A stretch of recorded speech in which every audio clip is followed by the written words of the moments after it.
Hello good evening সবাইকে। আবার চলে এসেছি ছোট্ট একটা মিনি ব্লগ নিয়ে। আর সন্ধ্যাবেলায় সেজে গুজে রেডি হয়ে গেছি, যাব হচ্ছে একটু ঘুরতে, আর যাব সোনার দোকানে হালখাতা আছে সেটা সারতে। তাই জন্য আমি আর বৌদি সন্ধ্যাবেলায় বেরিয়ে গেলাম। আমরা আজ যাব ঘাট পার হয়ে, অনেক দিন বাদে নৌকাতে উঠছি, একটু ভয় ভয় লাগছে।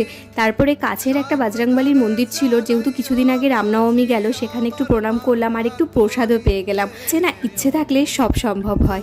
তারপরে আমরা সোনার দোকানেও চলে এসেছি, সেখানে হালখাতা সেরে কাছের একটা ক্যাফেতে গেলাম।